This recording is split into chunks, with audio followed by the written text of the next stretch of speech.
The magic നോവൽസിലേക്ക് ഏവർക്കും സ്വാഗതം. Kamala ഗോവിന്ദൻ്റെ Snehadooram part 5. ഉണ്ണികൃഷ്ണനാണ് രാവിലെ ആദ്യം ഉണർന്നത്. അയാളുടെ കാൽ കീഴിൽ അയാളുടെ കാൽപ്പത്തികൾ തലയണയാക്കിയാണ് നന്ദയുടെ കിടപ്പ്.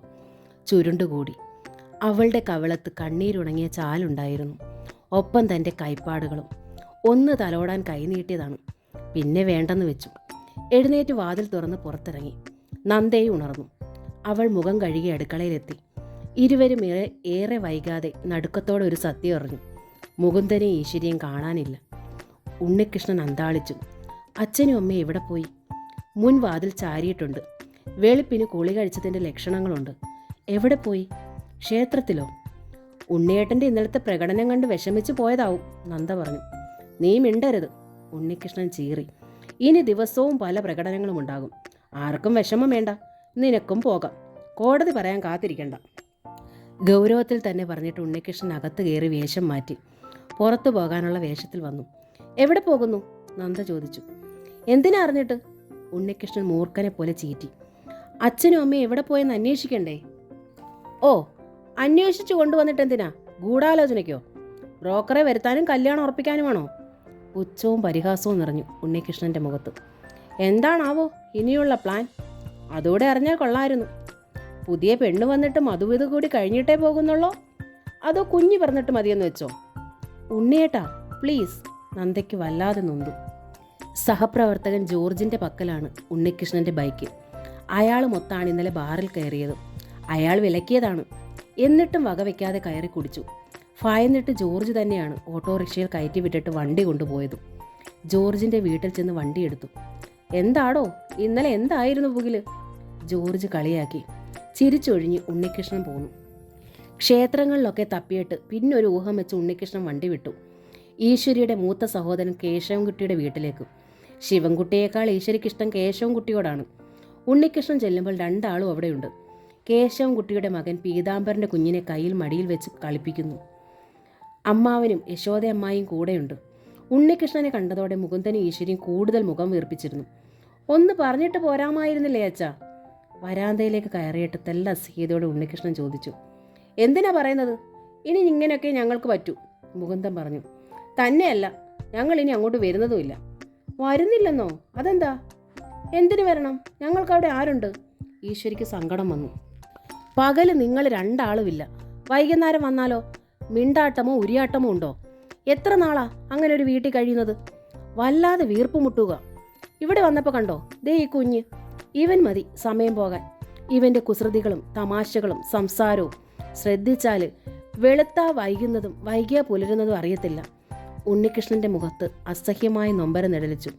തൻ്റെ മുറിവുകളിലേക്ക് ഉപ്പുലായനി പകരുകയാണോ അമ്മ? ഞങ്ങൾ ഇവിടെ അങ്ങ് കഴിഞ്ഞോളാം, മുകുന്ദനും പറഞ്ഞു. ഞങ്ങളുടെ ചെലവിനുള്ളത് എനിക്ക് കിട്ടുന്നുണ്ട്. നീ ഒന്നും കൊണ്ടുവന്ന് തരികയും വേണ്ട. അച്ഛനും അമ്മയും പറയുന്നത് നീ കേൾക്കടാ ഉണ്ണികൃഷ്ണ, യശോദയമ്മായി പറഞ്ഞു. നിന്റെ നാശത്തിനായി അവരെന്തെങ്കിലും പറയൂ? നല്ലതിനല്ലേ പറയൂ. എല്ലാവരും പറയുന്നതും പ്രവർത്തിക്കുന്നതും എൻ്റെ നല്ലതിന് വേണ്ടിയിട്ട് തന്നെയാണ് അമ്മായി. ഉണ്ണികൃഷ്ണൻ ശബ്ദം താഴ്ത്തി. നിന്നെക്കുറിച്ച് ഇല്ലാവചനം എഴുതി പരാതി കൊടുത്ത ഭാര്യ ഇനിയും കൂടെ താമസിപ്പിക്കുന്ന ആണത്തമാണോടാ? കേശവൻകുട്ടി അമ്മാവൻ ചോദിച്ചു. അവളെ അങ്ങ് ഉപേക്ഷിക്കണം. അതിനിത്ര വിഷമിക്കുന്നത് എന്തിനാ? ഒരു വിഷമവും ഇല്ലമ്മാവാ. ഉണ്ണികൃഷ്ണന് തൊണ്ടയിൽ ഉമിനീർ വിക്കി. നീ മറ്റൊരു കല്യാണം കഴിക്കണമടാ. അതിലൊരു തെറ്റുമില്ല. ഒരു സന്താനത്തിന് വേണ്ടിയല്ലേ? അതൊരു തെറ്റായിട്ട് ആരും പറയത്തില്ലടാ, കേശവൻകുട്ടി പ്രോത്സാഹിപ്പിച്ചു. ഇതൊക്കെ പിന്നെയുള്ള കാര്യങ്ങളല്ലേ അമ്മാവാ. അതിനു വേണ്ടി ഇവരിവിടെ തങ്ങുന്ന എന്തിനാ? ഉണ്ണികൃഷ്ണൻ ചോദിച്ചു. എന്നിട്ട് മുകുന്ദന് നേരെ തിരിഞ്ഞു. അച്ഛൻ വരൂ, അമ്മേ. നിങ്ങളെ വീട്ടിലാക്കിയിട്ട് വേണം എനിക്ക് ഓഫീസിലേക്ക് പോകാൻ. ഞങ്ങൾ വരുന്നില്ലെന്ന് പറഞ്ഞില്ലേ? നിന്റെ തീരുമാനത്തിന് മാറ്റമില്ലെങ്കിൽ ഞങ്ങളുടെ തീരുമാനത്തിന് മാറ്റമില്ല. മുകുന്ദൻ്റെ സ്വരം കർക്കശമായി. എന്താ അച്ഛാ ഇത്? ഉണ്ണികൃഷ്ണന് സങ്കടവും ഈർഷ്യയും ഉണ്ടായി. നന്ദ ഏതായാലും പോകാമെന്ന് സമ്മതിച്ചു. അവളെ പറഞ്ഞു വിടണം, കേശവൻകുട്ടി പറഞ്ഞു. ഞാനും അതിന് ശ്രമിക്കുകയാണ് അമ്മാവാ. ഉണ്ണികൃഷ്ണൻ്റെ ശബ്ദം താഴ്ന്നു. അവൾ പിരിയുകയാണ്. അച്ഛനും അമ്മയും കൂടി അവളെ അങ്ങനെയാക്കി തീർത്തു. എനിക്കറിയാത്. എന്നാലും അമിതമായ സ്നേഹത്തിൽ നിന്ന് പറിച്ചെടുക്കുന്ന വേദന അവൾക്കുണ്ടാകരുത്. അതിനുവേണ്ടി ഇന്നലെ ഞാൻ മദ്യപിച്ചു. അവളെ തല്ലി, ചീത്ത പറഞ്ഞു. ഇനിയും ചീത്ത പറയും. ഞാൻ ഇത്രയും ചെയ്യുമ്പോൾ വേദനയുടെ ആഴം കുറച്ചെങ്കിലും അവളിൽ കുറയും, തീർച്ച. അവളിൽ നിന്ന് പിരിയാൻ ഞാനും എന്നെ ഒരുക്കിയെടുക്കുകയാണ് അമ്മാവ. കേശവൻകുട്ടിക്ക് സന്തോഷമായി. യശോദയ്ക്കും മുകുന്ദനും ഈശ്വരിക്കും അത്യധികം സന്തോഷമായി. ഇനിയെങ്കിലും വന്നുകൂടെ രണ്ടാൾക്കും? ആയില്ല. നന്ദ പോകുകയല്ല ഞങ്ങളുടെ ആവശ്യം. നീ പുനർവിവാഹത്തിന് സമ്മതിക്കുക എന്നതാണ്. അത് ഉടനെ വേണോ അച്ഛാ? ഉടനെ എന്നല്ല, എന്നാലും കഴിയുന്നത്ര വേഗം. പക്ഷെ ഇപ്പോൾ നീ വാക്ക് തരണം ഞങ്ങൾക്ക്, സമ്മതമാണെന്ന്, ഇവിടെ വെച്ച്. ഉണ്ണികൃഷ്ണൻ മുകുന്ദനെ ഈശ്വരിയെ നോക്കി നിന്നു. അച്ഛനെ അമ്മയെ നിരാശപ്പെടുത്താനോ അവരില്ലാതെ മടങ്ങാനോ ഉണ്ണികൃഷ്ണനാകുമായിരുന്നില്ല. പ്രാണൻ പറയുന്ന വേദനയോടെ അയാൾ പറഞ്ഞു, സമ്മതം. കോടതിയിൽ ആദ്യത്തെ സീറ്റ് 3-ാം തീയതിയായിരുന്നു. അറിയിപ്പ് ഉണ്ണികൃഷ്ണനും കിട്ടി. 3-ാം തീയതി രാവിലെ. ഉണർന്നപ്പോഴേ നന്ദ ചോദിച്ചു, എൻ്റെ ഒപ്പം ഒന്ന് വരുമോ? എവിടെ എന്ന് ഉണ്ണികൃഷ്ണൻ നോക്കി. ക്ഷേത്രത്തിൽ. എന്തിന്? നമ്മൾ ഒരുമിച്ച് ഈ വീട്ടിൽ ഉണരുന്ന അവസാന ദിവസമാണിന്ന്. നാളെ നമ്മൾ രണ്ടും രണ്ട് ദിക്കിലാവും. ഒരുമിച്ച് ക്ഷേത്രത്തിൽ പോയി നന്മയ്ക്കായി പ്രാർത്ഥിക്കണമെന്ന് എനിക്ക് തോന്നുകയാണ്. ആരുടെ നന്മയ്ക്ക്? എനിക്കിനി എന്ത് നന്മ? നന്ദ ചോദിച്ചു. അപ്പോൾ നന്മകളെല്ലാം കൂട്ടിക്കെട്ടി എൻ്റെ തലയിൽ വെച്ച് തരാനാവും പ്ലാൻ. നന്നായി വരട്ടെ. ഇത്രയ്ക്ക് അലിവും പരിഗണനയും പോകുന്ന ദിവസം തോന്നിയല്ലോ, സന്തോഷം. ഉണ്ണികൃഷ്ണൻ പരിഹസിച്ചു. നന്ദ കുളിച്ച് ഒരുങ്ങി വന്നപ്പോഴേക്കും ഉണ്ണികൃഷ്ണൻ തയ്യാറായി വന്നു. നന്ദ ഇസ്തിരിയിട്ട് വെടിപ്പാക്കി മടക്കി വെച്ചിരുന്ന ഷർട്ടും മുണ്ടും തന്നെ ധരിച്ചിരുന്നു. ബൈക്ക് എടുത്തില്ല, നടന്നാണ് പോയത്. ആദ്യം വിഘ്നേശ്വര ക്ഷേത്രം, അവിടെ നിന്ന് 1 കിലോമീറ്റർ അപ്പുറത്ത് ഉമാമഹേശ്വര ക്ഷേത്രം. ഇരുവരും ചന്ദനം തൊട്ടു, വഴിപാടുകൾ കഴിച്ച് അർച്ചന നടത്തി. മഹേശ്വര, കാർത്യായനി. നന്ദയുടെ മനസ്സ് മൂകം പ്രാർത്ഥിച്ചു. എൻ്റെ ഉണ്ണിയേട്ടന് എല്ലാ സൗഭാഗ്യങ്ങളും നൽകി അനുഗ്രഹിക്കണേ. മടങ്ങുമ്പോൾ ഇരുവർക്കും ഇടയിൽ ഒരുപാട് അകൽച്ചയും നിശബ്ദതയും. ഉണ്ണിയേട്ടാ, നന്ദ വിളിച്ചു. അയാൾ മൂളി. ഇന്ന് നമ്മൾ പിരിയുകയാണ്. ഒരു ദിവസം ഞാൻ തിരിച്ചു വരും. ഉണ്ണികൃഷ്ണൻ നടക്കുകയാണ്. എന്നാണെന്നോ? ഉണ്ണികൃഷ്ണൻ എന്നാണെന്ന് ചോദിച്ചില്ല. ഉണ്ണിയേട്ടൻ്റെ കുഞ്ഞിനെ കാണാൻ, നന്ദ പറഞ്ഞു. ഉണ്ണികൃഷ്ണൻ പ്രതികരിച്ചില്ല. എനിക്ക് കുഞ്ഞിനെ കാണണം, ഒന്നെടുക്കണം, എൻ്റെ മാറോട് ചേർത്ത് പിടിക്കണം, ഒരു മുത്തം കൊടുക്കണം, അത്രേ ഉള്ളൂ ആഗ്രഹം. ഉണ്ണികൃഷ്ണൻ മിണ്ടിയില്ല. എന്താ മിണ്ടാത്തത്? ഞാൻ വരുന്നത് ഉണ്ണിയേട്ടന് ഇഷ്ടമല്ലേ? അല്ല, അയാൾ പറഞ്ഞു. നന്ദയ്ക്ക് കണ്ണുകൾ തുളുമ്പി. ചൈത്രത്തിൽ അവർ തിരിച്ചെത്തി. മരിച്ച വീടിൻ്റെ നിശബ്ദതയാണ് അവിടെ കുറേ ദിവസമായിട്ട്. രാവിലത്തെ ബ്രേക്ക്ഫാസ്റ്റും ഉച്ചയൂണും നന്ദ തന്നെ ഉണ്ടാക്കി. രാവിലെ കഴിക്കാനുള്ളത് ഡൈനിങ് ടേബിളിൽ വെച്ച്, ബാക്കിയൊക്കെ നന്ദ മൂടി വെച്ചു. നന്ദ എല്ലാവരെയും ക്ഷണിച്ചു. ഇന്നൂടെ ഇവിടെ ഞാൻ ഉണ്ടാവൂ. രാവിലത്തെ ഈ ആഹാരം കൂടി നമുക്ക് ഒരുമിച്ചിരുന്ന് കഴിക്കണം. അവൾ എല്ലാവരെയും ക്ഷണിച്ചു. എല്ലാവരും വന്നു, ഇരുന്നു. നിറമിഴികളോടെ മോളി കിച്ചൻ്റെ വാതിക്കൽ നിന്നു. എന്തെങ്കിലുമൊക്കെ സംസാരിക്കാനായിരുന്നു ഒരുമിച്ചിരിക്കാൻ നന്ദ ആവശ്യപ്പെട്ടത്. പക്ഷെ വായ് തുറക്കാൻ പോലും അവൾക്ക് കഴിഞ്ഞില്ല. സംസാരിക്കാൻ മാത്രമല്ല, ആഹാരം കഴിക്കാനും. നന്ദയ്ക്ക് മാത്രമല്ല, ഉണ്ണികൃഷ്ണനോ മുകുന്ദനോ ഈശ്വരിക്കോ കഴിഞ്ഞില്ല. ആരും ഒന്നും സംസാരിച്ചില്ല, ആരും ഒന്നും കഴിച്ചതുമില്ല. വിളമ്പിയ പടി എല്ലാം മേശപ്പുറത്തിരുന്ന് തണുത്തു. മുറിയിൽ നന്ദ തൻ്റെ വാനിറ്റി ബാഗ് എടുത്ത് തോളിലിട്ടു. ഷർട്ട് ധരിച്ച് ബട്ടൺ ഇട്ടുകൊണ്ട് പുറംതിരിഞ്ഞ് നിൽക്കുകയാണ് ഉണ്ണികൃഷ്ണൻ. ഒന്ന് അടുത്ത് ചെന്ന് വരിഞ്ഞൊരു കെട്ടിപ്പിടിച്ചൊരു നിമിഷം, ദീർഘമായൊരു ചുംബനം. അങ്ങനെ ഒന്നവൾ ആദ്യമമായ ആർത്തിയോടെ കൊതിച്ചു. ഓർക്കാൻ, ഇനിയുള്ള കാലത്തേക്ക് തനിക്ക് ജീവിക്കാൻ വേണ്ടി ഒരു കരുതൽ, അവസാനമായുള്ള ആഗ്രഹം. അങ്ങനെ ആർത്തിയോടെ നന്ദ നോക്കി നിൽക്കെ ഉണ്ണികൃഷ്ണൻ തിരിഞ്ഞ് അവൾക്കരികിലൂടെ പുറത്തേക്ക് പോകാനായി വന്നു. നന്ദ ഉണ്ണികൃഷ്ണൻ്റെ വലത് കരത്തിൽ കടന്നു പിടിച്ചു. ഉണ്ണികൃഷ്ണൻ നിന്നു. കനത്ത ഒരു മൂളൽ, മുഖത്ത് കനത്ത ഗൗരവവും. നന്ദ പിടിവിട്ടുപോയി. ഉണ്ണികൃഷ്ണൻ പുറത്തേക്ക് നടന്നു. നന്ദ തരിച്ചു നിന്നുപോയി. എത്രയോ ദിവസങ്ങളായി ഒന്ന് തൊട്ടിട്ട്, വികാരവായ്പോടെ ചുണ്ടൊന്ന് മുട്ടിച്ചിട്ട്. നന്ദ നിറമിഴികളോടെ മുറിയാകെ നോക്കി. പൂർത്തിയാക്കാതെ പ്ലാസ്റ്റിക് ബക്കറ്റിലിരിക്കുന്ന ക്രോഷോ തുണിയിലേക്ക് നോക്കി. യാത്ര പറയുന്ന ഭാവത്തോടെ അവളുടെ മിഴികൾ അരിച്ചു പിറക്കി, ഓരോ തൂണും തുരുമ്പും വരെ. ഉണ്ണികൃഷ്ണൻ്റെ പാൻസുകളും ഷർട്ടുകളും മുണ്ടും എല്ലാം കഴുകി ഉണക്കി തേച്ച് വെച്ചിട്ടുണ്ട്. കുറച്ച് ദിവസത്തേക്ക് അതുണ്ടാകും. നന്ദ വരുമ്പോൾ കിച്ചൻ്റെ വാതിൽക്കൽ ഉറഞ്ഞതുപോലെ മോളി നിൽക്കുന്നു. ബാഗ് തുറന്ന് കുറച്ച് നോട്ടുകൾ എണ്ണാതെ എടുത്ത് മോളിയുടെ കയ്യിൽ ബലമായി പിടിപ്പിച്ചു. മോളി വിമ്മി പൊട്ടിപ്പോയി. കരയാതിരിക്കാൻ നന്ദ പാടുപെട്ടു. വാനിറ്റി ബാഗിൻ്റെ ചെറിയ കളിൽ നിന്ന് 1-2 പ്രിസ്ക്രിപ്ഷനുകൾ എടുത്തു. അത് മുകുന്ദൻ്റെ കയ്യിൽ കൊടുത്തു. ഇനി ഇത് എൻ്റെ കയ്യിൽ വെക്കുന്നത് എന്തിന്? മോളെ, നീ ഞങ്ങളെ ശപിക്കല്ലേ, ഞങ്ങളുടെ ഉണ്ണിയെയും, ഈശ്വരി പറഞ്ഞു. അവർ വിങ്ങിപ്പൊട്ടി. സങ്കടത്തോടെ മുകുന്ദന് മുഖം തിരിച്ചു. അവളെ നോക്കാൻ കെൽപ്പില്ലാത്തതുപോലെ. ഞങ്ങളുടെ ഉണ്ണി, നന്ദ മന്ദഹസിച്ചു. അവൾ ആ വീട് ഒന്നുകൂടി വീക്ഷിച്ചു. പൂജാമുറിയിൽ തൊഴുതു. പോർച്ചിലേക്ക് ഇറങ്ങുമ്പോൾ ഉണ്ണികൃഷ്ണൻ ബൈക്ക് സ്റ്റാർട്ട് ചെയ്യുന്നു. എന്നാൽ അയാൾ നന്ദയെ കയറ്റിയില്ല. മടങ്ങുമ്പോൾ ഒറ്റയ്ക്കല്ലേ, പോകുന്നതും ഒറ്റയ്ക്ക് മതി. ഉണ്ണികൃഷ്ണൻ വണ്ടി വിട്ടു. ഒരേ സ്ഥലത്തേക്ക് 2ആയിട്ട് യാത്ര. അതെ, പിരിയുന്നു. ഇവിടെ വെച്ച് തന്നെ, ചൈത്രത്തിൽ വെച്ച് തന്നെ. നന്ദ ചൈത്രത്തിൻ്റെ ഗേറ്റ് കടന്നു, തിരിഞ്ഞു നോക്കിക്കൊണ്ട് തന്നെ. 11-നായിരുന്നു സീറ്റിംഗ്. ജസ്റ്റിസ് ശശികലാദേവിയും അഡ്വക്കേറ്റുമാരും രേവതി ടീച്ചറും നന്ദയും ഹാജരായിരുന്നു. 11-ന് 12 ഉണ്ണികൃഷ്ണൻ വന്നില്ല. കേസ് 14-ാം തീയതിയിലേക്ക് മാറ്റിയിരിക്കുന്നു. ജസ്റ്റിസ് ശശികലാദേവി പറഞ്ഞു. ഉണ്ണികൃഷ്ണൻ വന്നിട്ടില്ല, വിവാഹമോചനം നടന്നിട്ടില്ല. താൻ ഇനി എങ്ങോട്ട് പോകും? ചൈത്രത്തിലേക്കോ അറയ്ക്കലേക്കോ? നന്ദ അടിപതറിപ്പോയി. മകളുടെ വിളറിയ മുഖത്തേക്കും നിറം മങ്ങിയ കൃഷ്ണമണിയിലേക്കും രേവതി ടീച്ചർ നോക്കി. അവൾ ആകെ പതറി നിൽക്കുകയാണെന്ന് ആ അമ്മയ്ക്ക് മനസ്സിലായി. ഉണ്ണി വരുമെന്നല്ലേ നന്ദേ പറഞ്ഞത്? അതെ. നന്ദയുടെ സ്വരം പതറി. ബൈക്ക് സ്റ്റാർട്ട് ചെയ്തപ്പോഴും അങ്ങനെയാണ് പറഞ്ഞത്, നന്ദ പറഞ്ഞു. എന്നിട്ട് ആളെവിടെ? പറഞ്ഞ സമയത്തും അതും കഴിഞ്ഞും വന്നില്ലല്ലോ. പോന്നതാണമ്മേ. ഇനി വഴിയിൽ വെച്ച് വല്ല അപകടവും? നന്ദ ആകെ തളർന്നുപോയി. ആൾ ദേഷ്യത്തിലാണ്. ദേഷ്യമാണ് പ്രകടിപ്പിക്കുന്നത്, അത്രയും വെറുപ്പും. പക്ഷെ നന്ദയ്ക്കറിയാം ആ ഉള്ളു. അവൾ കരഞ്ഞുപോയി. രേവതി ടീച്ചർ പുറത്തേക്കിറങ്ങി. ആദ്യം കണ്ട ബൂത്തിൽ കയറി. ഉണ്ണികൃഷ്ണൻ്റെ ഓഫീസിലേക്ക് വിളിച്ചു. ഉണ്ണികൃഷ്ണൻ ഓഫീസിലുണ്ടായിരുന്നു. എന്താ ഉണ്ണി നീ വരാഞ്ഞത്? രേവതി ടീച്ചർ അമ്പരപ്പോടെ ചോദിച്ചു. എവിടേക്ക്? ഉണ്ണികൃഷ്ണൻ്റെ സ്വരം ശാന്തമാണെന്ന് രേവതി ടീച്ചറിന് തോന്നി. കോടതിയിലേക്ക്. സമൻസ് വന്നില്ലേ? കോടതി കയറത്തക്ക വിധം ക്രിമിനൽ കുറ്റങ്ങളൊന്നും ഞാൻ ചെയ്തിട്ടില്ലല്ലോ. ക്രിമിനൽ കുറ്റം ചെയ്തവർ മാത്രമാണോ ഉണ്ണി കോടതിയിലെത്തുന്നത്? കോടതി കയറാൻ താല്പര്യമുള്ളവർക്കും ആകാം. എനിക്കാ താല്പര്യം തീരെയില്ല. എങ്കിൽ പിന്നെ ഉണ്ണിക്കത് നേരത്തെ പറയാമായിരുന്നില്ലേ? എന്തിന്? എന്നോട് ചോദിച്ചിട്ടല്ല ഒന്നും. പിന്നെ പറയാൻ എനിക്കെന്ത് ബാധ്യത? അപ്പോൾ ഉണ്ണി വരാതിരുന്ന മനഃപൂർവ്വമാണല്ലേ? അക്കാര്യത്തിൽ ഇനിയും സംശയമുണ്ടോ ടീച്ചറിന്? ഉണ്ണികൃഷ്ണൻ റിസീവർ വെച്ചു. ടീച്ചറിന് എന്നും അമ്മയെന്നല്ല, എത്ര സ്നേഹത്തോടെ എത്ര ആദരവോടായിരുന്നു ഉണ്ണികൃഷ്ണൻ തന്നെ അമ്മയെന്ന് വിളിച്ചിരുന്നത്. വേണുവും കുട്ടന് പോലും വിളിക്കുന്നതിനേക്കാൾ ഇമ്പവും ഹൃദ്യതയും തോന്നിയിരുന്നു ഉണ്ണിയുടെ വിളിക്ക്. ഇപ്പോൾ രേവതി ടീച്ചർ അറിഞ്ഞു, ഉണ്ണിയുടെ ശബ്ദത്തിൽ നിന്ന് സ്നേഹം ചോർന്നു പോയിരിക്കുന്നു. വികാരരഹിതമാണ് ആ സ്വരം. റിസീവർ വെച്ച് ഇറങ്ങി വന്ന രേവതി ടീച്ചറിൻ്റെ മുഖത്തേക്ക് ഉത്കണ്ഠയോടെ നന്ദ നോക്കി. അവൻ ഓഫീസിലുണ്ട്. എന്താ വരാഞ്ഞെന്ന് പറഞ്ഞില്ലേ? വരാൻ താല്പര്യമില്ലെന്ന്. വരാമെന്നാണല്ലോ പറഞ്ഞത്. അങ്ങനെ അവൻ പറഞ്ഞോ? നന്ദ ഓർത്തു നോക്കി. ഉണ്ണികൃഷ്ണൻ അങ്ങനെ പറഞ്ഞോ? ഇല്ല, പറഞ്ഞിട്ടില്ല. സമൻസ് കിട്ടിയ നിമിഷം മുതൽ ഉണ്ണിയേട്ടൻ മറ്റൊരാളാണ്. തന്നോടുള്ള സംസാരവും പെരുമാറ്റവും ഒക്കെ ക്രൂവലായിട്ടാണ്. അറിഞ്ഞുകൊണ്ടാണത്. താൻ അങ്ങനെ എഴുതിയതിൻ്റെ ദേഷ്യം, വിട്ടുപോകാൻ തീരുമാനിച്ചതിൻ്റെ പക. ഇന്ന് സീറ്റിംഗ് ഉണ്ട്, തീരുമാനമാകും എന്നുള്ള പരിഗണനയോടെ താൻ എല്ലാം ചെയ്തു. താൻ പറഞ്ഞതൊക്കെ ഉണ്ണിയേട്ടൻ അനുസരിച്ചു. അതിലപ്പുറം വരുമെന്നോ പിരിയുമെന്നോ പറഞ്ഞോ? ഒറ്റയ്ക്ക് മടങ്ങണ്ടേ, അതുകൊണ്ട് ഒറ്റയ്ക്ക് പോകുന്നു എന്ന് ബൈക്കിൻ്റെ കാര്യത്തിൽ പറഞ്ഞു. അത് പക്ഷേ തന്നെ ഉദ്ദേശിച്ചാവും.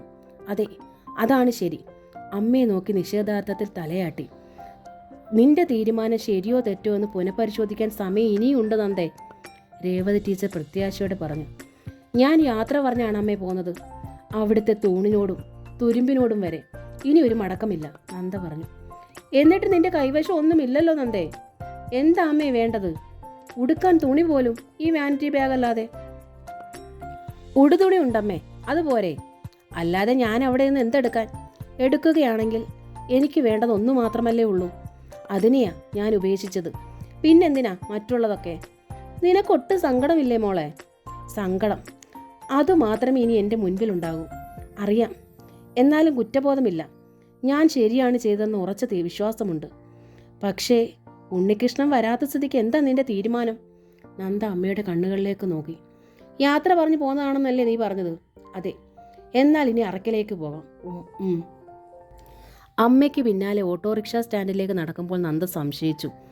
അമ്മയ്ക്ക് താനൊരു ബുദ്ധിമുട്ടാവുകയാണോ? ഓട്ടോറിക്ഷ അറക്കലെ പടിക്കൽ നിൽക്കുമ്പോൾ നന്ദയുടെ മനസ്സൊന്ന് വിറവുണ്ട്. ഒരിക്കൽ ആഘോഷമായി പടിയിറങ്ങിയതാണ്, ആഘോഷമില്ലാതെ മടങ്ങി വരുന്നു. ബെല്ലടിച്ച് രേവതി ടീച്ചർ കാത്തുനിന്നു. പിന്നിൽ നന്ദയും. ലത വാതിൽ തുറന്നു. ആദ്യം അവളുടെ കണ്ണുകൾ എത്തിപ്പിടിച്ചത് നന്ദയെ തന്നെ. അയ്യോ, പിരിഞ്ഞോ? നന്ദേച്ചി ഇങ്ങ് പോന്നോ? എന്തോ അരുതാത്തത് നടന്ന വെപ്രാളമായിരുന്നു ലതയ്ക്ക്. കുട്ടേട്ടൻ കോളേജിൽ നിന്ന് ഇപ്പോഴും വിളിച്ചു ചോദിച്ചു എന്തായെന്നു. ഇനി അവൻ വിളിക്കുമ്പോൾ വിവരം പറഞ്ഞേക്ക്. അങ്ങനെ പറഞ്ഞുകൊണ്ട് രേവതി ടീച്ചർ അകത്തേക്ക് കയറി. നന്ദ തൻ്റെ മുറിയിലേക്ക് കയറി വാതിൽ അടച്ചു. ഉച്ചയ്ക്കാണ് അശോകൻ വന്നത് ഊണ് കഴിക്കാൻ. അമ്മയും മകളും പോയി രണ്ടും രണ്ട് വഴിക്കാക്കിയല്ലേ? അശോക് രേവതി ടീച്ചറിൻ്റെ അടുത്ത് എന്ന് കുറ്റപ്പെടുത്തി. എടാ, പെൺമക്കൾ പ്രായമായാൽ വീടിനും വീട്ടിലുള്ളവർക്കും ഭാരമാണ്. ഭാരം ഒഴിവാക്കാൻ അവരെ വിവാഹിതരാക്കി വിടും, ശരിയാണ് എന്ന് കരുതി അവർ ഭർത്തൃ വീട്ടിൽ ഏത് നരകത്തിയിൽ വീണ് പിടഞ്ഞാലും കണ്ടില്ലെന്ന് അടിക്കുന്നത് ഒരു സഹോദരനും അമ്മയ്ക്കും ഒന്നും ഒരിക്കലും ഭൂഷണമാകത്തില്ലടാ, രേവതി ടീച്ചർ പറഞ്ഞു. നിന്നെ ഞാൻ പ്രസവിച്ചതാണ്. നിന്നേക്കാൾ മുൻപേ ഞാൻ വയറ് കൊടുത്തത് അവൾക്കാണ്. എനിക്ക് രണ്ടുപേരും ഒരുപോലെയാണ്. ഈ പ്രായം വരെ നന്ദയിൽ നിന്ന് തെറ്റായിട്ടൊന്നും ഉണ്ടായിട്ടുള്ളതായി എനിക്കറിയില്ല. അതുകൊണ്ട് തന്നെ അതിൽ അവളുടെ ഭാഗത്ത് ശരിയുണ്ടെന്ന് ഞാൻ കരുതുന്നു. നീ കാണുന്ന കണ്ണിലൂടെ തന്നെ അവളെ കാണാനും കാര്യങ്ങളെ വിലയിരുത്താനും ഞാനും കൂടി തുനിഞ്ഞാൽ പിന്നെ അവൾക്ക് ആരുണ്ടടാ ഒരാശ്രയം? അശോകന്റെ മുഖം എന്നിട്ടും തെളിഞ്ഞില്ല. വിവാഹം ചെയ്തു എന്ന ഒറ്റ കാരണം കൊണ്ട് സ്വന്തം വീട്ടിലുള്ള എല്ലാ അവകാശങ്ങളും റദ്ദ് ചെയ്ത് എന്നൊരു അനുഭവം പെണ്ണിന് വന്നാൽ പിന്നെ ഇങ്ങനൊരു സാഹചര്യത്തിൽ ആത്മഹത്യ അല്ലാതെ മറ്റെന്താടാ അവർക്ക് മുൻപിലുണ്ടാവുക? നീ പത്രത്തിലൊക്കെ വായിക്കാറില്ലേ, മണ്ണെണ്ണ ഒഴിച്ച് സ്വയം കത്തിക്കുന്നതും കിണറ്റിൽ ചാടുന്നതും വിഷം കഴിക്കുന്നതുമൊക്കെ? എന്താ ജീവിക്കാൻ കൊതിയില്ലാഞ്ഞിട്ടാണെന്നാണോ നിന്റെ വിചാരം? തിരിച്ചു ചെന്നാൽ സ്വന്തം വീട്ടിൽ ഇതിനേക്കാൾ മോശമാകും അവസ്ഥയെന്ന് കരുതിയിട്ടാവും ഇത്തിരി കരുണയും പരിഗണനയും അവരുടെ ജീവനെ നിലനിർത്താനാകും, രേവതി ടീച്ചർ തറപ്പിച്ചു പറഞ്ഞു. എന്തായാലും നന്ദ ഒരു ആത്മഹത്യക്കായി വിട്ടുകൊടുക്കാൻ ഞാൻ തയ്യാറല്ല. അവൾക്ക് ഞാനുണ്ട്, അത് നീ മറക്കണ്ട. അശോകൻ പിന്നൊന്നും മിണ്ടിയില്ല. നന്ദയോട് പ്രത്യേകിച്ച് ദേഷ്യമൊന്നും അശോകനില്ല. പക്ഷെ കെട്ടിച്ചു വിട്ട ചേച്ചി വീട്ടിൽ വന്ന് നിൽക്കുന്നു എന്ന വാർത്ത നാട്ടിൽ പടരുന്നത് അത്ര സുഖമുള്ളൊരു ഏർപ്പാടായി അവന് തോന്നുന്നില്ല. അന്ന് രാത്രിയിൽ ഉണ്ണികൃഷ്ണൻ വന്നത് നന്നായി മദ്യപിച്ചിട്ട് തന്നെ. അന്ന് അവനെ ബൈക്കിൻ്റെ പിന്നിൽ വെച്ച് ജോർജ് ചൈത്രത്തിൽ കൊണ്ടുവന്ന് വിടുകയായിരുന്നു. ബൈക്ക് മുറ്റത്ത് സ്റ്റാൻഡിൽ വെച്ച് പൂട്ടി. താക്കോൽ ഈശ്വരി ഏൽപ്പിച്ച് ജോർജ് സ്ഥലം വിട്ടു. എൻ്റെ ഭാര്യയെ പറഞ്ഞു വിട്ടു അല്ലേ? ഇപ്പോൾ പരമസുഖം രണ്ടുപേർക്കും അല്ലേ? ഉണ്ണികൃഷ്ണൻ മുകുന്ദനോടും ഈശ്വരിയോടും ചോദിച്ചു. അവനെ അവർ താങ്ങാൻ ചെന്നപ്പോൾ അവൻ സമ്മതിച്ചില്ല. തട്ടി മാറ്റിയിട്ട് വേച്ചും ഇടറിയും കിടക്കുമുറിയിലേക്ക് കയറി. കിടക്കയിലേക്ക് ചെന്നപാടെ വീണു. എന്തൊക്കെയോ പുലമ്പി. ഇടയ്ക്ക് കുറേ ഛർദ്ദിച്ചു, പിന്നെ ഉറങ്ങി. എത്ര ആയാലും നന്ദ പോയാലുള്ള വിഷം അവന് കാണാണ്ടിരിക്കുമോ? മുകുന്ദൻ ന്യായീകരിച്ചു. അതിപ്പോൾ ആർക്കായാലും ഉണ്ടാകും. ടെൻഷൻ തീർക്കാൻ 3-4 ദിവസം കുടിച്ചെന്ന് വരും. അത് കഴിയുമ്പോൾ താനേ നിന്നോളും. മറ്റൊരു പെണ്ണ് വരുമ്പോൾ എല്ലാം പഴയതുപോലെ തന്നെയാകും. അല്ലാണ്ടെന്താ? എല്ലാം അങ്ങനെ നന്നായി തീർന്നാൽ മതിയായിരുന്നു, ഈശ്വരി പ്രാർത്ഥിച്ചു. നേരം പുലർന്നു. മോളി വന്ന് പുറം പണികൾ തീർത്തു വെച്ചു. മോളി തന്നെ എന്തൊക്കെയോ ആഹാരം ഉണ്ടാക്കി വെച്ചു. മോളിക്ക് കൈപുണ്യമില്ല. എന്തുണ്ടാക്കിയാലും നാവിന്മേൽ വെച്ച് രുചിക്കാനും പറ്റില്ല. എന്തൊക്കെയോ ചേരുവകൾ കുത്തിക്കലക്കി തിളപ്പിച്ച് വെച്ചതുപോലെയാണ്. നന്ദ ഒരു മുളക് ചുട്ട് വെച്ചാലും വയറ് നിറയെ ഊണ് കഴിക്കാം. അത്രയ്ക്ക് കൈപുണ്യമുണ്ട്. രേവതി ടീച്ചറിൻ്റെ കൈപുണ്യം അപ്പാടെ കിട്ടിയിട്ടുണ്ട് നന്ദയ്ക്ക്. പക്ഷേ ഇനി പറഞ്ഞിട്ടെന്താ ഫലം? നന്ദ പോയില്ലേ. വളരെ വൈകിയാണ് ഉണ്ണികൃഷ്ണൻ ഉണർന്നത്. ഉണർന്ന് എഴുന്നേൽക്കുമ്പോൾ അസഹ്യമായ ദുർഗന്ധത്തോടെ മുറിക്കുള്ളിൽ എന്തോ കിടക്കുന്നു. നന്ദേ, ഉണ്ണികൃഷ്ണൻ വിളിച്ചു. എന്തോ എന്ന വിളി കേൾക്കുന്നില്ല. ഉണ്ണികൃഷ്ണൻ്റെ ഹൃദയം ഒന്ന് പിടഞ്ഞുപോയി. അയാൾ അറിഞ്ഞു, നന്ദ ഇവിടെ ഇല്ല. ഇന്നലെ പോയി. അതുകൊണ്ട് താൻ ജോർജിനൊപ്പം ബാറിൽ കയറി മദ്യപിച്ചു. എന്നിട്ടാണ് വന്നത്. താൻ ഛർദ്ദിച്ചതാണ് ഈ ദുർഗന്ധവുമായി കിടക്കുന്നത്. കഴിഞ്ഞ ഒരു ദിവസവും ഞാൻ മദ്യപിച്ചു വന്നത് ഓർത്തു. അന്ന് നന്ദ ഒപ്പമുണ്ടായിരുന്നു. അന്നും താൻ ഛർദ്ദിച്ചു. പക്ഷേ പുലർച്ചെ ഉണരുമ്പോൾ മുറിയിൽ അതുണ്ടായിരുന്നില്ല. പകരം ചന്ദനത്തിരിയുടെ സുഗന്ധമായിരുന്നു. രാത്രിയിൽ അവൾ തന്നെ കുളിമുറിയിലിരുത്തി നെറുകയിൽ വെള്ളമൊഴിച്ചു. നേരിയ കുളിർമയോടെ ഇപ്പോഴും ഉണ്ണികൃഷ്ണൻ അത് ഓർക്കുന്നു. സ്നേഹത്തിൻ്റെ ആ തൂവൽ സ്പർശം, നന്ദയുടെ ആ തലോടൽ, ഊഷ്മള നിശ്വാസം, വളയിട്ട ആ കൈകളുടെ പരിരംഭണം. അതാണിപ്പോൾ ആവശ്യം. പക്ഷെ എങ്ങനെ? ഉണ്ണികൃഷ്ണൻ തന്നെ ബാത്റൂമിൽ നിന്ന് ഹോസ് എടുത്തു. കുറേ ഡെറ്റോളും സോപ്പ് പൊടിയും ഒക്കെ ഷർദിലിന് മുകളിലേക്ക് ഇട്ട് പൈപ്പ് തുറന്നു വിട്ടു. ഷർദിൽ കഴുകി ഒഴുക്കി ബാത്റൂമിലേക്ക് വിട്ടു. അവിടെയും വെള്ളമൊഴിച്ചു. ഉണ്ടാക്കി വെച്ച ആഹാരം കഴിക്കാൻ ഉണ്ണികൃഷ്ണൻ ഡൈനിങ് റൂമിൽ എത്തിയില്ല. കുളിച്ച് വേഷം ധരിച്ച് പോകാനൊരുങ്ങി. നിനക്ക് ആഹാരമൊന്നും വേണ്ടേ മോനെ? ഈശ്വരി ചോദിച്ചു. വേണ്ട, ഇതൊരു പതിവാക്കല്ലേ കേട്ടോ, മുകുന്ദൻ പറഞ്ഞു. ഉണ്ണികൃഷ്ണൻ നിന്നു. ഈ ബാറിൽ കയറ്റവും ഷർദിലും ഒന്നും. ഉണ്ണികൃഷ്ണൻ മറുപടി പറയാതെ ഇറങ്ങി നടന്നു. എന്താടാ, ബൈക്ക് വേണ്ടേ? ഈശ്വരി ചോദിച്ചു. ബൈക്ക് എടുക്കാതെ ഉണ്ണികൃഷ്ണൻ നടന്നു പോകുന്നത് ആദ്യമായിട്ടാണ്. അത് വേണ്ട. അതുണ്ടെങ്കിൽ പിന്നെ ഇതെവിടെ എത്തിക്കാൻ വേറെ ആൾ വരണ്ടേ? ഉണ്ണികൃഷ്ണൻ നടന്നു കഴിഞ്ഞിരുന്നു. ഈശ്വരി മുകുന്ദനെ നോക്കി. അപ്പോൾ അവൻ പറഞ്ഞതിനർത്ഥം അവൻ ഇന്നും മദ്യപിക്കുമെന്നല്ലേ? മുകുന്ദൻ്റെ മുഖം ചുളിഞ്ഞു. ഇതിൽ ഭേദം കുഞ്ഞില്ല എന്നുള്ളത് തന്നെയായിരുന്നു, ഈശ്വരി പറഞ്ഞു. ഹ ഓടി. മുകുന്ദൻ കൈ ഓങ്ങി. ഇതൊക്കെ അവൻ്റെ അടവല്ലേ, നമ്മളെ പറ്റിക്കാൻ, അവളെ തിരിച്ചു വിളിക്കാൻ. അല്ലാണ്ടെന്താ? ഈശ്വരിക്ക് സങ്കടം തുളുമ്പി. അവർ പരിതപിച്ചു. എങ്ങനെ കഴിഞ്ഞ വീടായത്? 10 ദിവസം കഴിയുമ്പോൾ ഒക്കെ ശരിയാകുമടി. മറ്റൊരു പെണ്ണ് വരുമ്പോൾ ചൂല് പോലെ അവൻ അനുസരിക്കും. ഇതൊക്കെ അങ്ങ് പോവില്ലേ? ഒരു കുഞ്ഞുണ്ടായാലോ? നന്ദേ പിന്നെ അവൻ ഓർക്കുവോ? അത് സത്യമാണെന്ന് ഈശ്വരിക്കും തോന്നി. 14-ാം തീയതി രേവതി ടീച്ചറും നന്ദയും ജസ്റ്റിസ് ശശികലാദേവി ഉണ്ണികൃഷ്ണൻ്റെ വരവിനായി കാത്തു. പക്ഷെ അന്ന് ഉണ്ണികൃഷ്ണൻ ഹാജരായില്ല. വീണ്ടും കേസ് നീട്ടിവെച്ചു 24-ാം തീയതിയിലേക്ക്. ഉണ്ണികൃഷ്ണൻ ആ തീയതിയിലും കോടതിയിൽ ഹാജരായില്ല. ഉണ്ണികൃഷ്ണൻ വരണമെന്ന് നന്ദ അതിയായി കൊതിച്ചുപോയി. ഒന്ന് കാണാൻ. എത്ര നാളായി കണ്ടിട്ട്. ഒന്നുകൂടെ കാണണമെന്നങ്ങ് തോന്നിപ്പോയി. പക്ഷെ വന്നില്ലല്ലോ. വന്നാൽ എനിക്കിതിന് സമ്മതമല്ലെന്ന് പറഞ്ഞ് നന്ദയെ ബലമായിട്ട് പിടിച്ചോണ്ട് പോയിരുന്നെങ്കിൽ. അവൾ അങ്ങനെ ആശിച്ചുപോയി. കാരണം അയാളില്ലാത്ത ദിവസങ്ങളിലെ ശൂന്യത അവളെ അത്രയേറെ തളർത്തിയിരുന്നു. ഉണ്ണി വന്ന് നന്ദയെ കൊണ്ടുപോയെങ്കിൽ രേവതി ടീച്ചറും അതാണ് ആഗ്രഹിച്ചത്. കാരണം മകൾ അനുഭവിക്കുന്ന സങ്കടം അവർ അരികിലിരുന്ന് കാണുകയല്ലേ. പക്ഷെ അയാൾ വന്നില്ല. മറ്റ് അഡ്വക്കേറ്റുമായി ആലോചിച്ച് ജസ്റ്റിസ് ശശികലാദേവി രേവതി ടീച്ചറെ നോക്കി. ഇനി ഈ കേസ് അവധിക്ക് വെക്കണോ? ഒരിക്കൽ കൂടി നീട്ടിവെച്ചാൽ അയാൾ വരുമെന്ന് ടീച്ചറിന് തോന്നുന്നുണ്ടോ? ഇല്ല, നന്ദയ്ക്കും അതേ അഭിപ്രായമായിരുന്നു. നിങ്ങളുടെ ആരോപണങ്ങൾ അയാൾ സമ്മതിച്ച മട്ടാണ്. നിങ്ങൾക്ക് അയാളുമായുള്ള വിവാഹബന്ധത്തിൽ നിന്ന് മോചനം തരുന്നതിൽ അയാൾക്ക് വിരോധമില്ല. വരാതിരുന്നതിൻ്റെ പൊരുൾ അതായി വ്യാഖ്യാനിക്കാം. അങ്ങനെയെങ്കിൽ ഈ കേസ് എക്സ്പാർട്ടിയായി വിധി എഴുതാം. നന്ദ മനസ്സിലാകാതെ നോക്കി. എതിർ കക്ഷി അറിയിച്ചിട്ട് ഹാജരാകാതിരിക്കുന്നത് അയാൾക്ക് എതിർപ്പില്ലാഞ്ഞിട്ടാണെന്ന അടിസ്ഥാനത്തിൽ നിങ്ങളുടെ ആവശ്യം അനുവദിക്കുന്നതായി വിധി എഴുതാം. നന്ദയുടെ മനസ്സ് ശക്തമായി ഞെട്ടി. ഒരു ഗ്ലാസ് വെള്ളം കുടിക്കണമെന്ന് തോന്നി അവൾക്ക്. വെള്ളം കുടിക്കുക മാത്രമല്ല, ഒരു പബ്ലിക് ബൂത്തിൽ കയറി അവൾ LICയിലേക്ക് വിളിക്കുകയും ചെയ്തു. ഹലോ. ഉണ്ണികൃഷ്ണൻ്റെ സ്വരം ആർത്തിയോടെ അവളുടെ ഹൃദയമാണ് കേട്ടത്. ഉണ്ണിയേട്ടാ, ഞാനാണ് നന്ദ. ടക്ക്. പെട്ടെന്ന് റിസീവർ അപ്പുറത്ത് വെച്ചു. നന്ദ പതറി. നന്ദ, നീ എന്താ ഇതുവരെ വരാഞ്ഞതെന്നോ നീ വാ എന്നോ പറയുമെന്നോ സത്യമായി അവൾ ആശിച്ചു. അങ്ങനെ ഉണ്ണികൃഷ്ണൻ പറയുകയാണെങ്കിൽ എല്ലാം വിട്ടെറിഞ്ഞ് എന്ത് വന്നാലും നേരിടാമെന്നുറച്ച് അങ്ങോട്ട് ഓടാനും റെഡിയായിരുന്നു നന്ദ. പക്ഷേ ഉണ്ണികൃഷ്ണനെ നന്ദയുടെ ശബ്ദം പോലും കേൾക്കണ്ട. ഉണ്ണിയേട്ടൻ അത് ഇഷ്ടപ്പെടുന്നില്ല. ഇത്ര പെട്ടെന്ന് വെറുത്തോ? അത്രയുമായപ്പോൾ കരച്ചിൽ പൊട്ടി അവൾക്ക്. നന്ദ തിരികെ വന്നു. ജസ്റ്റിസ് ശശികലാദേവിക്ക് മുൻപിൽ സമ്മതം മൂളി. നന്ദയുടെ വിധി ജസ്റ്റിസ് ശശികലാദേവി എഴുതി പൂർത്തിയാക്കി. നന്ദ മുഖം പൊത്തി കരഞ്ഞുപോയി. ജസ്റ്റിസ് ശശികലാദേവിക്കും കണ്ണുകൾ ഈറനായി. ഉണ്ണികൃഷ്ണൻ അന്ന് മദ്യപിച്ചില്ല. മദ്യപിക്കാതെ തന്നെ അയാളുടെ ബോധം നഷ്ടപ്പെട്ടിരുന്നു. നന്ദ പോയ ദിവസം മുതൽ സ്വയം അടക്കി നിർത്താനും എല്ലാറ്റിനെയും നേരിടാനും അയാൾ ശ്രമിക്കുകയായിരുന്നു. വീട്ടിലെത്തുമ്പോഴുള്ള ശൂന്യത അയാളെ വല്ലാതെ വീർപ്പ് മുട്ടിച്ചു. മദ്യം ഒരു ശാശ്വത പരിഹാരമല്ലെന്ന് അയാൾക്കറിയാം. ഏറെ വീർപ്പ് മുട്ടുന്ന ദിവസം ചിലപ്പോൾ കഴിക്കുമ്പോഴാണ് കൂടുതൽ വിഷമം. കഴിച്ചു കഴിഞ്ഞാൽ നന്ദയുടെ സാമീപ്യം അയാൾ കൂടുതൽ ആഗ്രഹിച്ചു. ഉണ്ണികൃഷ്ണൻ അറിയാം, വേണമെങ്കിൽ കോടതിയിൽ ചെന്ന് തനിക്ക് നടപടി ദോഷമില്ലെന്ന് തെളിയിക്കാമായിരുന്നു എന്ന്. തൻ്റെ ഭാര്യയിൽ നിന്ന് പിരിയാൻ തനിക്ക് താല്പര്യമില്ലെന്നും പറയാം. നന്ദ തിരിച്ചു വരും. പക്ഷെ വേണ്ട. താൻ കെഞ്ചിയും കേണും പറഞ്ഞു. വരും വരായികളെ ഭാവി ഒരുമിച്ച് നേരിടാമെന്ന് ധൈര്യം പകർന്നു. എന്നിട്ടും പിരിയാൻ അവൾ ആഗ്രഹിച്ചു. തന്നോടൊരു വാക്കുപോലും ചോദിക്കാതെ പരാതി കൊടുത്തു. എന്നിട്ടോ സമൻസ് വന്നപ്പോഴാണ് താൻ അറിഞ്ഞത്. എന്തിനു വേണ്ടിയായാലും എത്ര നന്മ ഉദ്ദേശിച്ചായാലും അത്രയ്ക്ക് നന്ദ മുൻപോട്ട് പോകാൻ പാടില്ലായിരുന്നു.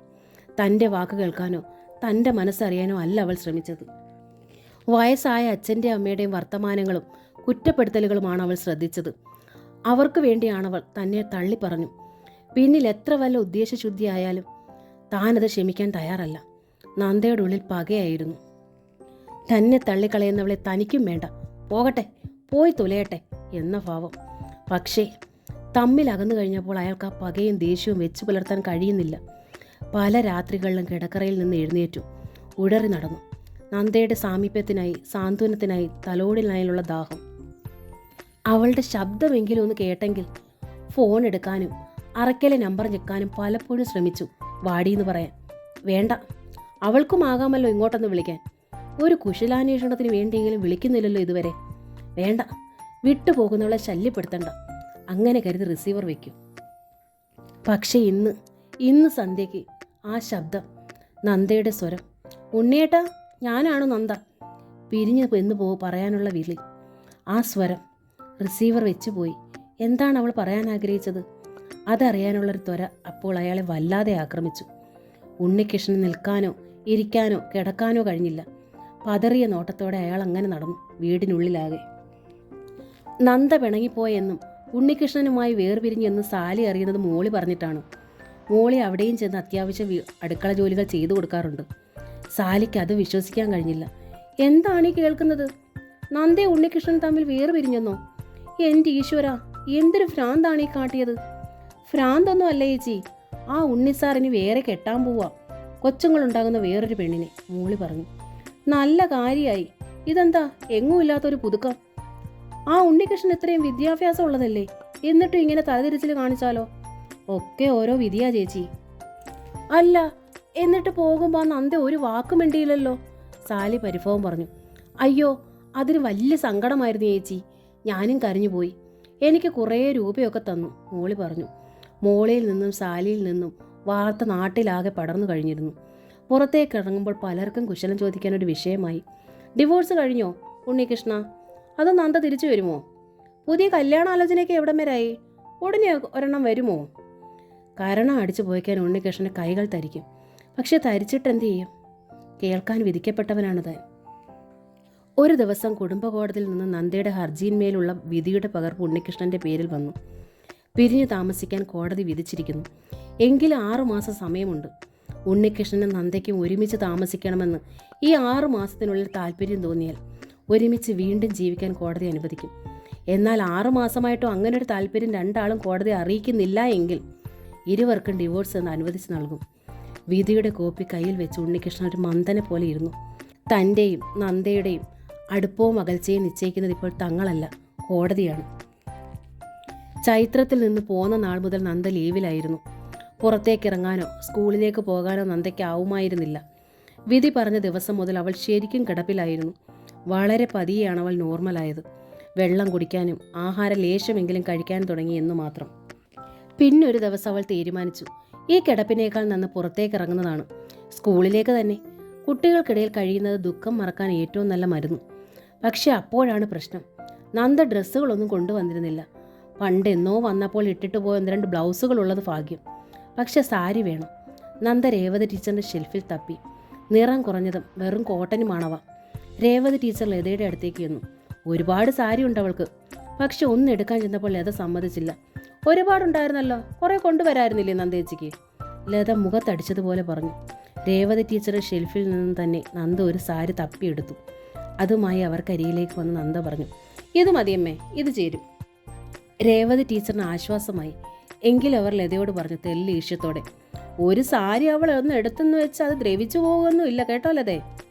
അമ്മ എന്തിനാ വെറുതെ അവളോട് ദേഷ്യപ്പെടുന്നത്? സംസാരം കേട്ടുകൊണ്ട് അശോകൻ ഇടപെട്ടു. നന്ദേച്ചിക്ക് ഒരു 100 സാരിയെങ്കിലും അവിടെ ഇല്ലായിരുന്നോ? ഏതായാലും പോരുകയാണ്, ഉടുക്കാനുള്ള തുണിയെങ്കിലും കൂടെ കൊണ്ട് പോരായിരുന്നല്ലോ. നന്ദ അശോകനെ വിസ്മയത്തോടെ നോക്കി. അല്പം സ്വാർത്ഥനാണവൻ, അതറിയാം നന്ദയ്ക്ക്. എന്നാൽ ഇത്ര പെട്ടെന്ന് അവൻ ഇങ്ങനെ പറയുമെന്ന് നന്ദ പ്രതീക്ഷിച്ചതേയില്ല. പെണ്ണുങ്ങൾ പറയുന്ന കാര്യത്തിൽ നീ എന്തിനാണ് ഇടപെടുന്നത്? രേവതി ടീച്ചർ പറഞ്ഞു. പെണ്ണുങ്ങൾ പറഞ്ഞാലെന്താ, കാര്യമല്ലേ ഞാനും പറഞ്ഞത്. അശോകൻ വിട്ടില്ല. ബന്ധം പിരിഞ്ഞു പോന്നു, അത്ര തന്നെ. ഉടുതുണിയുടെ കാര്യം പോട്ടെ, അങ്ങോട്ട് കൊണ്ടുപോയത് വല്ലതും ഇങ്ങോട്ട് കൊണ്ടുപോരുന്നോ? എന്താടാ നീ പറയുന്നത്? എന്തു കൊണ്ടുപോയെന്നാ, എന്തു കൊണ്ടുവന്നില്ലെന്നാ? നന്ദ ചോദിച്ചു. രേവതി ടീച്ചറും അവൻ പറഞ്ഞത് എന്താണെന്ന് മനസ്സിലായില്ല. എന്താന്നോ? അശോകന് വീറായി. 50 പവൻ്റെ പൊന്ന്, പോക്കറ്റ് മണിയായി കൊടുത്ത 1 ലക്ഷം രൂപ. നന്ദ ഞെട്ടിപ്പോയി. അങ്ങനെ ഒരു കൊടുക്കലിനെ കുറിച്ചോ തിരിച്ചു വാങ്ങലിനെ കുറിച്ചോ അവൾ ഓർത്തതേയില്ല. ജീവിതം തുലാസിൽ കിടന്നോടിയപ്പോൾ ഇത്തിരി പൊന്നോ കുറേ നോട്ടുകെട്ടോ ആര് ശ്രദ്ധിച്ചു? ബന്ധം പിരിയുമ്പോൾ കൊടുത്തതൊക്കെ തിരിച്ചു വാങ്ങിക്കുന്ന ഒരു ഏർപ്പാടുണ്ട്, അശോകൻ പറഞ്ഞു. നിങ്ങൾക്ക് രണ്ടാൾക്കും വലിയ ഹൃദയവിശാലതയല്ലയോ, അതങ്ങ് വിട്ടുകൊടുത്തു കാണും. കുട്ടാ, നീ മിണ്ടാതിരിക്കേ, രേവതി ടീച്ചർ പറഞ്ഞു. കുട്ടേട്ടൻ പറയുന്നതിൽ എന്താ തെറ്റ്? ലത ഇടയ്ക്ക് കയറി ചോദിച്ചു. 4 വർഷം നന്ദേച്ചിയുടെ ശമ്പളം മുഴുവൻ അവർ മേടിച്ചെടുത്തില്ലേ, എന്നിട്ട് എന്തുണ്ടായ പ്രയോജനം? ശരിക്കും പറഞ്ഞാൽ ആ പണം കൂടി തിരിച്ചു തരാൻ അവർ ബാധ്യസ്ഥരാ. ഒരാളുടെ ജീവിതം തുലാസിലാടുന്നു. ഇപ്പുറത്തെ തട്ടിൽ നിങ്ങൾ രണ്ടാളും പൊന്നിൻ്റെയും പണത്തിൻ്റെയും കണക്ക് സൂക്ഷിക്കുന്ന പുസ്തകം വയ്ക്കുന്നു. കൊള്ളാം, നന്നായിരിക്കുന്നു, രേവതി ടീച്ചർ അത്യന്തം നിരാശയോടും സങ്കടത്തോടും പറഞ്ഞു. ഒരു ഞായറാഴ്ച അശോകൻ ചൈത്രത്തിലെത്തി. ഞായറാഴ്ച ആയതിനാൽ ഉണ്ണികൃഷ്ണൻ വീട്ടിലുണ്ടാകുമെന്നാണ് കരുതിയത്. പക്ഷേ ഞായറാഴ്ച ഉണ്ണികൃഷ്ണൻ ഇപ്പോൾ മരണതുല്യമാണെന്ന് സ്വന്തം വീട്. നന്ദയോടൊത്തുള്ള സൺഡേയിൽ ആ വീട്ടിൽ എന്തൊക്കെ ചെയ്തിരുന്നു അയാൾ? അടുക്കളപ്പണി, കഴുകി ഉണക്കിയ തുണി ഒരാഴ്ചത്തേക്കുള്ള ഇസ്തിരിയിടിൽ, പുതിയ പാചകവിധി പ്രകാരം പലഹാരമുണ്ടാക്കൽ, ക്ലീനിങ്, മുറി അറേഞ്ച്മെൻറ്റ്, പൂന്തോണ്ടം ഉണ്ടാക്കൽ, അങ്ങനെയെല്ലാം. ഇപ്പോഴോ ഒന്നുമില്ല, ഒരു പണിയും. അയാൾ ബൈക്കിൽ കറങ്ങി നടന്നു, ലക്ഷ്യമില്ലാതെ. നന്ദേച്ചിയുടെ വക ആഭരണങ്ങളും വസ്ത്രങ്ങളും ഒക്കെ ഇവിടെ ഉണ്ടല്ലോ, അതൊക്കെ ഇനി എന്തിനാ ഇവിടെ? തന്നേക്ക്, കൊണ്ടുപോയിക്കോളാം, അശോകൻ പറഞ്ഞു. ഈശ്വരിയും മുകുന്ദനും ഉണ്ടായിരുന്ന ചൈത്രത്തിൽ. അവർ ക്ഷേത്രത്തിൽ പോയി വന്നതേ ഉള്ളൂ. മുകുന്ദൻ ഒന്ന് ആലോചിച്ചു.